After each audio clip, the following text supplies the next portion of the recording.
विश्वानि देव सवितर्दुरितानि परासो यद्भद्रं तन्नयासो। ओम शांति शांति शांति।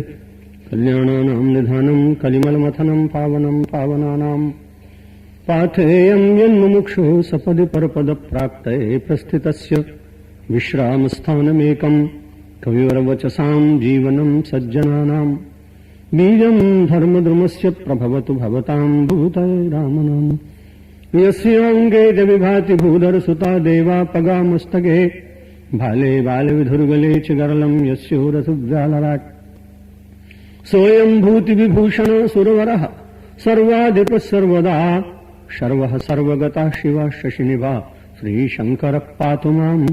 मूकं करोति वाचालम् पङ्गुं लङ्घयते गिरिं यत्कृपातमहं वन्दे परमानन्दमाधवम्। वसुदेवसुतं देवं कंसचाणूरमर्दनम् देवकी परमानन्दं कृष्णं वन्दे जगद्गुरुम्। नमो ब्रह्मण्यदेवाय गो ब्राह्मणहिताय च जगद्हिताय कृष्णाय गोविन्दाय नमो नमः। नारायणं नमस्कृत्य नरं चैव नरोत्तमं देवीं सरस्वतीं व्यासं ततो जयमुदीरयेत्।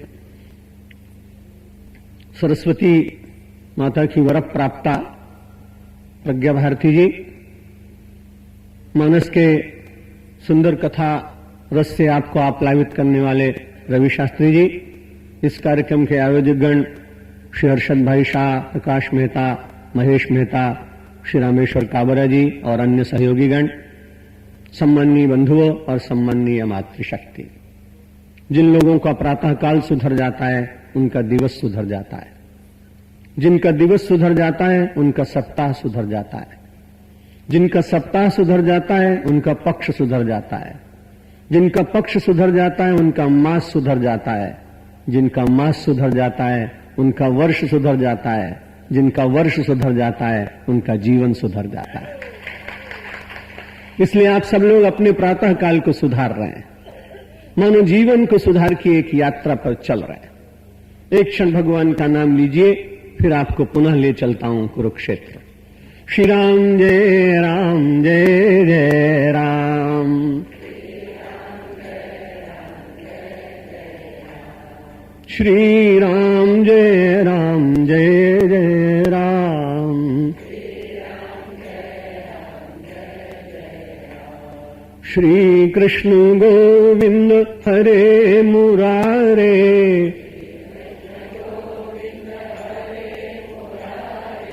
हे नाथ नारायण वासुदेव,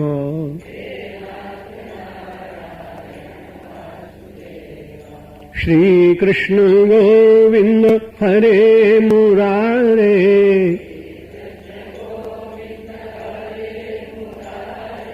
हे नाथ नारायण वासुदेव।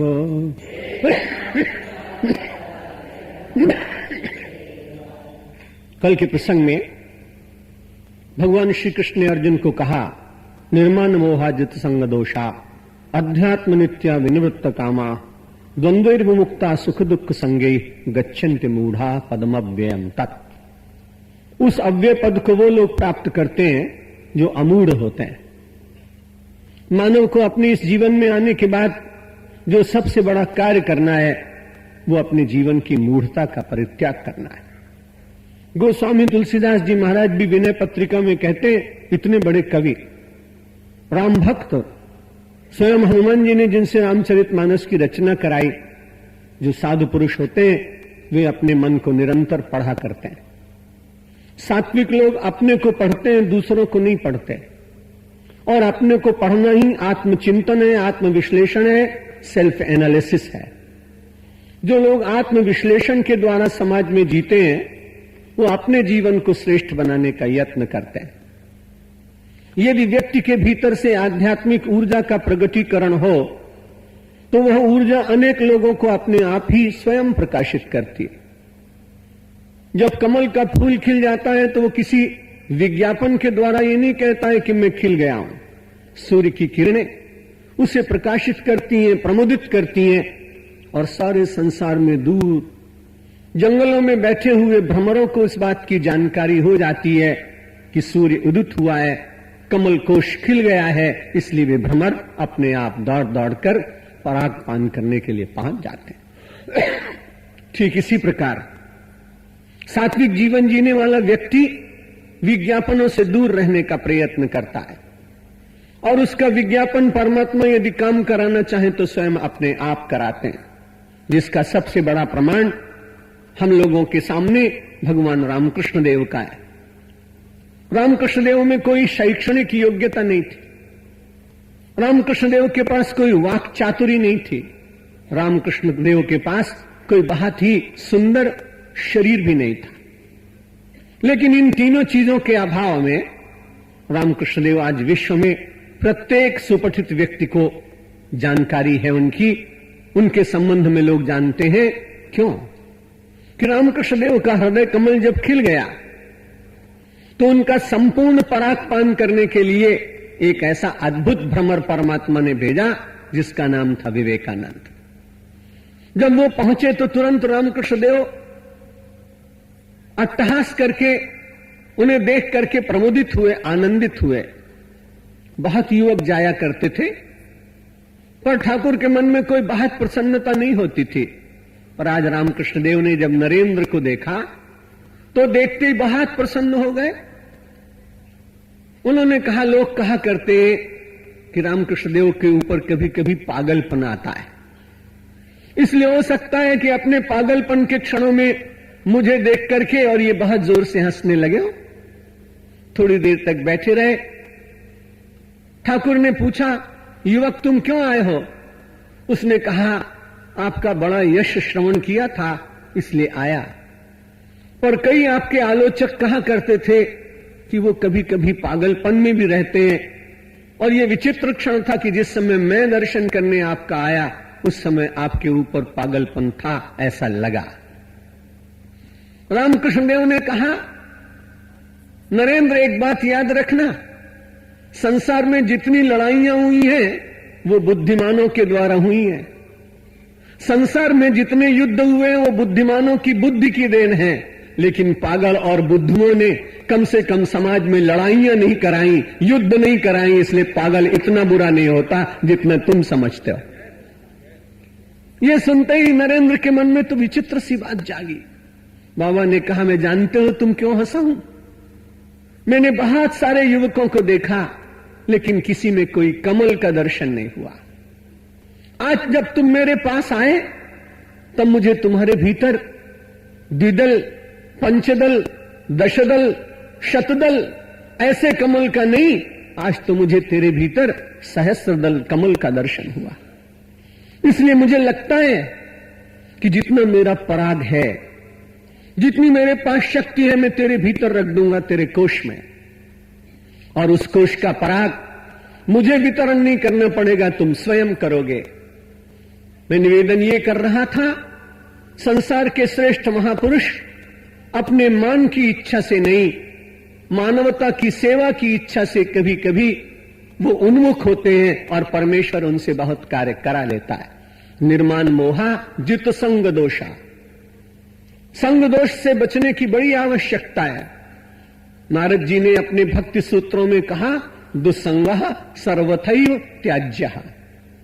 गोस्वामी तुलसीदास जी महाराज ने कहा, नरक में महाराज थोड़े दिन रुकना, बरु भलो बास नरक करताता, अरे दुष्ट संग जनि देई विधाता। दुस्संग की प्राप्ति न हो ऐसी प्रार्थना गोस्वामी तुलसीदास जी महाराज करते हैं।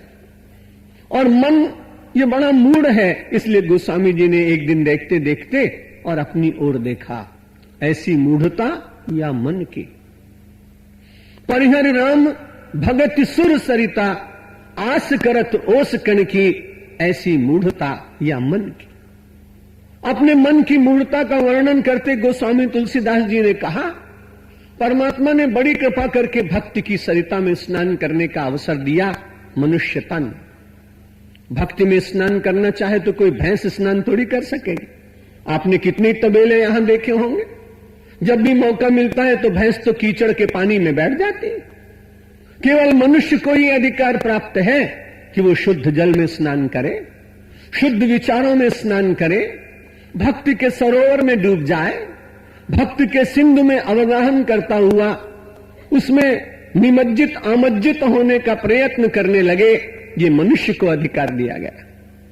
गोस्वामी जी महाराज कहते हैं, अरे मन, तो इतने दिन से भक्ति करने के बाद भी विचलित होता है?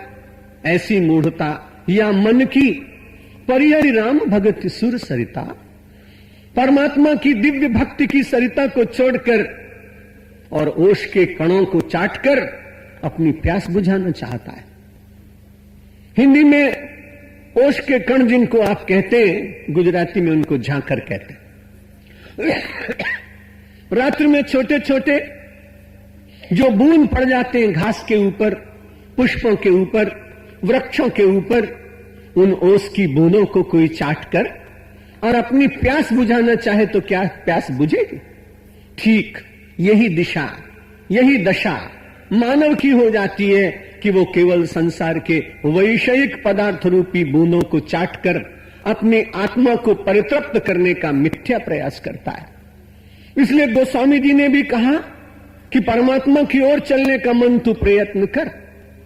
भगवान ने अर्जुन को कहा, संग दोष से अपने को बचाने का प्रयत्न करो। जो लोग बहुत ज्यादा कामनाओं की चर्चा करते हैं उनके साथ बैठो तो सही, पर बहुत ज्यादा उनके साथ संबंध मत रखो, क्योंकि वे आपके शांत मन के भीतर किसी नवीन कामना को जागृत करने में सहायक हो जाएंगे। कामनाओं से कामित मानव संसार में कभी शांति का दर्शन कर नहीं सका है। इतिहास इस बात का साक्षी। जिन लोगों ने संपूर्ण कामनाओं की पूर्ति में ही अपने जीवन के संपूर्ण क्षणों का उपयोग किया हो, ऐसे कुछ लोगों का इतिहास अपने आप देख लीजिए। परिणाम में पता लगेगा कि उनको निराशा हाथ में लगी थी, उन्हें कुछ मिल नहीं पाया। इसलिए परिश्रम अवश्य कीजिए, गृहस्थाश्रमी है, उद्योग करिए, व्यापार कीजिए, लेकिन पहले से नियमित मन में विचार करिए कि जीवन का लक्ष्य क्या है। लक्ष्य है परम शांति, आत्मानंद की प्राप्ति, सुखपूर्वक संतुष्ट से जीवन जीना। और यदि ये सारा व्यापार आपके इन 3 उद्देश्यों में पूर्ण होता चला जाए, तब उसे आप भगवदीय भावना मानिए। और यदि इन सारे तीनों उद्देश्यों में आपको समय ही न मिल पाता हो और रात दिन बहुत प्रयत्न करने पर भी आपके स्वप्न पूर्ण न हो पाते हो, तो आपको थोड़ा वैराग्य की ओर, विरक्ति की ओर, विवेक की ओर चलने का प्रयत्न करना चाहिए। जिन विचारों से, जिन ग्रंथों से, जिन व्यक्तियों से आपके जीवन में संग दोष से विकृत भावनाएं उत्पन्न होती हों, दूषित भावनाएं उत्पन्न होती हों, उनसे बचने का यत्न करना चाहिए। और आप ये निश्चित मानिए कि थोड़ा प्रयत्न करने से भी यदि आप भगवान की भक्ति करते रहें और उसे देना होगा तो उतने में भी वो देगा। बहुत हाय हाय करने से मिल जाएगा, ऐसा कुछ होता नहीं। थोड़ा प्रयत्न और शेष सारा प्रयत्न भगवान के स्मरण के लिए, तो परमात्मा भी देखता है कि ये मुझ पर आश्रित है, इसलिए मुझे इसका रक्षण करना चाहिए। एक छोटी सी बात याद आई। एक महात्मा ने, एक संत ने एक व्यक्ति को अपने पास बुलाया और वो गया तो उसके पास कुछ था नहीं, केवल 100 रुपए थे। पिता ने कहा था इससे 1 महीने का खर्च चलाना, और उसने संत को दे दिया। संत ने उसमें मिठाई खरीदी, भक्तों को बांट दी। उसने कहा महाराज कुछ दूसरे का हो नहीं सकता, ये 10 मद नहीं तक जहां जहां मेरा है वो किसी दूसरे का नहीं हो सकता है। घर लौटा, पिता से उसने कुछ पैसे मांगे। उसने कहा मैंने तुझे 100 रुपए व्यय करने के लिए दिए थे, इतनी जल्दी कैसे खर्च कर दिया? उसने कहा मैंने एक महात्मा को दे दिया, महात्मा ने उसके बदले मुझे एक श्लोक दिया, प्राप्तव्यमर्थम लभते मनुष्य देवोपितम लंघयितुम न शक्ता तस्मान न सोचे नहीं विस्मयों में यदस्मदीयम नहीं तत्परेशाम। जो प्राप्तव्य है वो जरूर मिलेगा, ये श्लोक उन्होंने दे दिया। पिता रुपए बांटकर मिठाई खिलाने वाले का हमारे यहां कोई स्थान नहीं, चले जा। और जिस बाबा जी ने तुझे ये श्लोक दिया है वही अब तेरा रक्षण करेगा। वो बड़े विश्वास के साथ चला गया। संत से उसने कहा ऐसी घटना घटी है। महात्मा ने कहा कोई चिंता की बात नहीं, मैं भिक्षा करके लाता हूं, 2 रोटी तुम भी मेरे साथ पा लेना। लेकिन जो मैंने श्लोक दिया है वो अनर्थ वो झूठा नहीं हो सकता है, वो व्यर्थ नहीं हो सकता है। कुछ दिन के बाद वो चला गया। युवक घूम रहा था। घूमते घूमते एक दिन सवेरे भोर में, अभी सूर्य केवल निकलने की तैयारी कर रहे थे, अरुणाई ने केवल झांकना प्रारंभ किया था कि इतने में एक राजा के महल का द्वार खुल रहा था और वो वहीं पर खड़ा था। द्वार खुला और एक व्यक्ति ने सबसे पहले इसको देखा। इसको देखते ही तुरंत उसने कहा, चलो आपको राज सिंहासन पर बिठाया जाएगा। क्योंकि राजा कह गया था कि मेरे कोई संतान नहीं है और जब कल प्रातःकाल पहला व्यक्ति मिले तो उसे तुम राजा बना देना। यह व्यक्ति इतने दिन से घूम रहा था, इसको राज सिंहासन पर बिठा दिया गया। बात बिल्कुल समझ में आ गई। उस दिन संत ने कहा था, जो तुम्हारा प्राप्तव्य है उसको कोई टाल नहीं सकता। बड़ी अच्छी तरह से राज्य में रहने लगा, संचालन करने लगा। प्रामाणिक व्यक्ति था, ईमानदार था, प्रजा बड़ी प्रसन्न रही। लेकिन उससे पूर्व के जो भ्रष्ट अधिकारी थे, इस सज्जन को सहन न कर पाए। सज्जन को सहन करना आजकल के जमाने में बहुत कठिन हो गया है। पहले सब लोग सज्जनों के बीच में ही रहते थे, लेकिन यदि आज सज्जन कोई हो जाए तो चारों तरफ के दुर्जन उसको सहन नहीं कर पाते। कैसी कठिन कलिकाल की व्यवस्था, भगवान ठीक करेंगे, प्रार्थना करनी चाहिए। लोग उससे अप्रसन्न रहने लगे और एक दिन जाके राजमाता को कहा कि आपने जिसको राजा बनाया है वो रात्रि को चुपचाप सोना चांदी आभूषण ये सब निकाल करके धीरे धीरे कहीं भेज रहा है, और वो राजा जब नहीं रहेगा तो तुम्हारा कोष खाली हो जाएगा, क्योंकि वो इतना ज्यादा उत्तरदायित्व वहन करना चाहता नहीं। राजमाता को भ्रम हुआ। उसने दूसरे दिन कहा कि भले राजा लिख गए थे इतने दिन तक तुमने राज्य कर लिया, लेकिन मैं अब किसी दूसरे को राजगद्दी पर बिठाऊंगा। उसने कहा बड़े प्रेम से मैं जा रहा हूं। लेकिन फिर उन्होंने पूछा कि तुमने जरा भी प्रतिरोध नहीं किया, जाने के लिए तैयार हो गए। रात्रि में तुम क्या करते थे? जब सब लोग सो जाते तब एकांत में तिजोरियां खोल के वस्तुएं एकत्र करते थे। उसने कहा नहीं मां, मैं अपने पुराने वस्त्र पहन लेता था, पहनने के बाद प्रार्थना करता था कि हे भगवान, मैं एक साधारण सा भिक्षुक था, तुमने मुझे राजा बना दिया, तुमने मुझे कोष दे दिया, तुमने मुझे ताज दे दिया, तुमने मुझे सिंहासन दे दिया, और मैं ये अपने पुराने कपड़े अपने पास रखे हूं। जब आप चाहें तब फिर मुझे राजा से हटा दीजिएगा, मैं इनको पहनकर फिर आपकी भक्ति करने लगूंगा। इसलिए मां, मैं तो रोज इसी प्रकार से प्रार्थना करता था, मैंने कभी कोई रत्न वहां से हटाया नहीं, कुछ छुआ नहीं। राजमाता ने कहा अरे तुम इतने सज्जन और तुम्हारे प्रति मेरे मन में दुर्भाव जागा। अब मुझे ऐसा लगता है यदि तुम कहो तो राजा के स्थान पर किसी दूसरे को बिठाएं, लेकिन तुमको तो मैं अपने गुरु के स्थान पर बिठाना चाहती हूं। निर्माण मोहा, निर्माण मोहा जितसंग दोषा अध्यात्म नित्या विनिवृत्त कामाः। भगवान श्री कृष्ण ने कहा कामनाओं के बीच में रहो पर उनसे थोड़ा थोड़ा विनिवृत्त होने का प्रयत्न करो। एक बार अपनी परीक्षा यह भी करो कि परमात्मा रक्षण करता है कि नहीं। संकट में जानबूझ कर डालो विश्वास पूर्वक, और यदि आप ऐसा करेंगे तो निश्चित रूप से उस विश्वास के समय में आपका विश्वास डगमगाना नहीं चाहिए। रामकृष्ण देव के पास एक व्यक्ति आया, उसने कहा बाबा आप इतने बड़े संत हैं, मुझे भवसागर पार करा दो। क्यों मैं अपने आप साधना करूं? जब आपके पास इतनी शक्ति है तो मुझे व्यर्थ में अपना समय क्यों लगाना चाहिए? ठाकुर ने पूछा तुम्हें मेरे ऊपर सचमुच इतना विश्वास है? हां महाराज, मुझे भरोसा है कि आप भवसागर मुझे पार करा देंगे। रामकृष्ण परमहंस ने कहा तो चलो, दक्षिणेश्वर का ये मंदिर है, सामने हुगली नदी है, गंगा है, चलो इसको तुम पार करो। जब मैं तुम्हें भवसागर से पार करा सकता हूं तो पहले तुम मेरे सामने नदी पार कर लो और उसके बाद तुम भवसागर भी पार कर लोगे, मुझे भी विश्वास हो जाएगा। रामकृष्ण देव खड़े हैं, उसने चलना प्रारंभ किया। पैरों तक पानी आया, विश्वास। कमर तक पानी आया, विश्वास। वक्षस्थल तक पानी आया, विश्वास। गले तक पानी आया, विश्वास। जब होठों तक पानी पहुंचा तब मैं मन में विचार करने लगा कि बाबा जी का क्या जाने वाला है, अपना तो जीवन ही खत्म हो जाएगा। इसलिए उसने तुरंत हाथ पैर लंबे किए और तैरने का प्रयत्न करने लगा। इतने में रामकृष्ण देव ने कहा, तुम लात आओ। तुम खाली मुंह से कहते थे कि मेरा तुम्हारे ऊपर बहुत विश्वास है, लेकिन विश्वास अंतर तक नहीं उतरा था। यदि अंतर तक विश्वास उतरा होता था, जब होठों तक पानी चला गया था, तभी तो विश्वास की आवश्यकता थी। उससे पहले तो विश्वास पुकारता ही नहीं था, उससे पहले तो विश्वास का आह्वान ही नहीं था। गोस्वामी तुलसीदास जी महाराज कहते हैं कि मोर दास कहाई नर आसा, अरे कहू तो कहू कहा विश्वासा। मेरा कोई दास भी बने और फिर केवल जगत की आशा करे तो निश्चित बात है, ये दो प्रकार का चिंतन व्यक्ति के जीवन में नहीं रहना चाहिए। जित संग दोषा अध्यात्म नित्या विनिवृत्त कामा। कामनाओं से धीरे धीरे एकदम से आदमी निवृत्त हो नहीं सकता। लेकिन कौन आवश्यक है, कौन आवश्यक नहीं है, आप तो बड़े बुद्धिमान हैं।